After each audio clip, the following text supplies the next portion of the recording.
सभी को नमस्कार। तो आज हमारा नाउन टॉपिक का आखिरी लेक्चर है जिसमें हम पढ़ेंगे नाउन केस के बारे में। तो आइए देखते हैं कि इस वीडियो में हम क्या क्या देखने वाले हैं। की objectives: learn what is case of a noun, मतलब नाउन में एक केस क्या होता है उसके बारे में हम इस वीडियो में जानेंगे। और second, what are basic type of a case of a noun, मतलब कि नाउन के जो केसेस होते हैं उनके कौन कौन से बेसिक टाइप्स हैं उनके बारे में हम जानेंगे। तो आइए शुरू करते हैं। चलिए ये पढ़ते हैं what is case of a noun, मतलब एक नाउन में केस क्या है। It tells us about the position of a noun in a sentence. Case जो होता है वो हमें बताता है किसी भी नाउन का सेंटेंस में कौन सा पोजीशन है। अब इसके टाइप्स पे आते हैं। केस के बेसिकली 3 टाइप्स होते हैं इंग्लिश में। पहला होता है सब्जेक्टिव या नॉमिनेटिव केस, दूसरा होता है ऑब्जेक्टिव या एक्यूजेटिव केस, और तीसरा होता है पोजेसिव केस। तो आइए इन तीनों केसेस को बारी बारी पढ़ते हैं। तो आइए पढ़ते हैं नॉमिनेटिव केस के बारे में। नॉमिनेटिव केस में होता क्या है? Noun is used as a subject, मतलब अगर किसी सेंटेंस में नाउन जो है वो एक सब्जेक्ट की तरह यूज होगा तो फिर वो जो नाउन होगा वो नॉमिनेटिव केस में आएगा। अब नॉमिनेटिव केस को फाइंड करने के लिए हम क्या करें?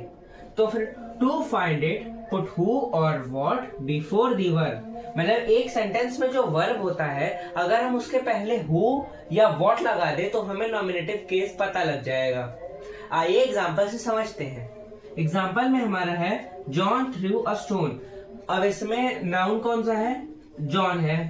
स्टोन क्या है? एक ऑब्जेक्ट है। थ्रू क्या है? ये एक वर्ब है। अब हमें ये पता लगाना है कि इसमें नॉमिनेटिव केस है कौन सा।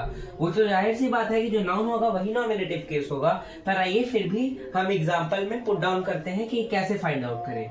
तो थ्रू जो है वो वर्ब है। अब वर्ब के पहले हमें क्या लगाना था? हु या व्हाट। तो फिर हम हु के साथ ट्राई करते हैं। Who through the stone.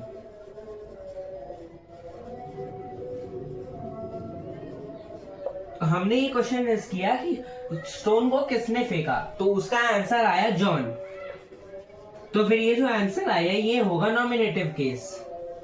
चलिए अब आइए पढ़ते हैं बाकी और 2 बची केसेस के बारे में। तो हमारा अगला टॉपिक है ऑब्जेक्टिव केस। ऑब्जेक्टिव केस क्या होता है? Noun is used as object, जहां पे नाउन का यूज ऑब्जेक्ट की तरह हो सेंटेंस में, उसमें जो नाउन होगा वो ऑब्जेक्टिव केस में होगा। आइए दूसरा पॉइंट देखते हैं।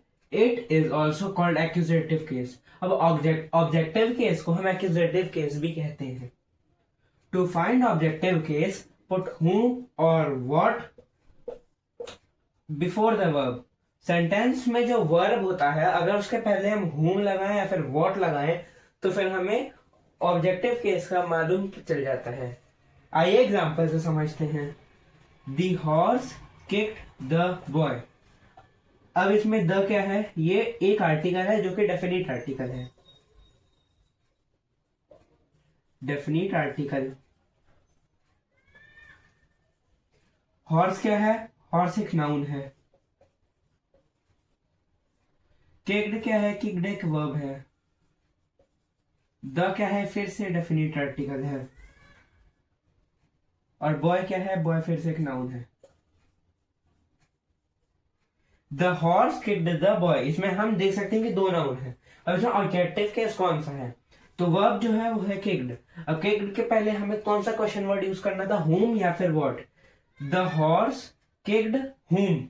अगर हम ऐसे करें तो फिर हमें पता चल हमारा जो आंसर आ रहा है वो आ रहा है बॉय। तो बॉय जो होगा वो होगा ऑब्जेक्टिव केस। तो चलिए अब पढ़ते हैं पोसेसिव केस के बारे में। नाउन शोज ओनरशिप, मतलब पोसेसिव केस में जो नाउन होता है वो ओनरशिप शो करता है। ओनरशिप मतलब हकदारी, मालिकाना हक। अगला, noun in apostrophe is in possessive case. जो नाउन एपोस्ट्रोफी में होता है, एपोस्ट्रोफी मतलब ये, अगर कोई भी वर्ड है उसके पीछे उसके ऊपर ये साइन लगा रखा है तो उसको एपोस्ट्रोफी कहते हैं। तो फिर अगर कोई नाउन एपोस्ट्रोफी में है तो इसका मतलब वो एक पोसेसिव केस है। आइए एग्जांपल समझते हैं। Example, this is Ram's umbrella. ये राम का अम्ब्रेला है। इसमें जो नाउन है एपोस्ट्रोफी में वो है राम्स। तो फिर ये जो होगा ये होगा पोसेसिव केस में।